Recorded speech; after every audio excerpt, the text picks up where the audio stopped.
She moves in uh in mysterious ways. She's got this gift, this ability to assemble ideas and put things together in a way and create a whole new narrative around it that's multiplicative. And I mean, I really learned that from her, the ability to, when you're creating work. And I think part of it is like um, not planning a lot. Like there's some minor planning ahead, but not a lot of sketching. When I was in art school, undergrad, and I came home first semester to hang out, and and we were in her studio and talking about her paintings and stuff. And I was trying to help her with some stuff. And I said, well, why don't you get your sketchbook out, you know, and sketch out some ideas, you know? And she's like, "Pff, I don't do that."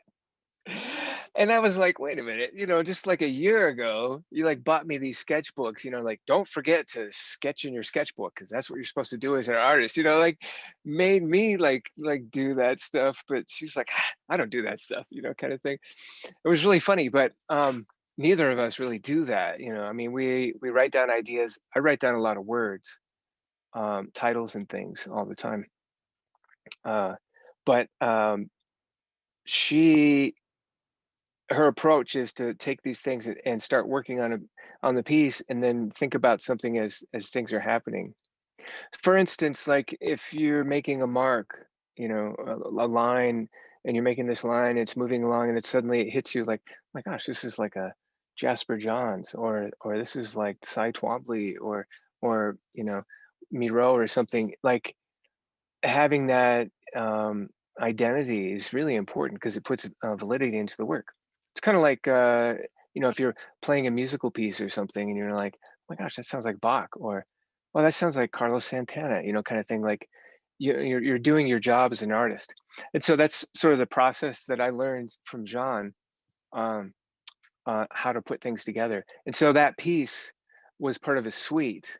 So there was four prints, you know, health, wisdom, humor, and uh, all the four things that you need for survival.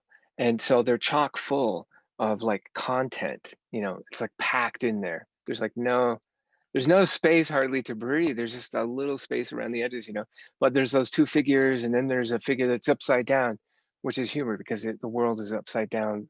We're upside down. But it's a very direct but simple way to talk about it. And she's really good at that. She's really good at putting something in there that's just simple but straightforward, and it just does so much. So yeah, there's the hand signals, in there, and um, little things in the background. All of that ties together into the idea of humor and community.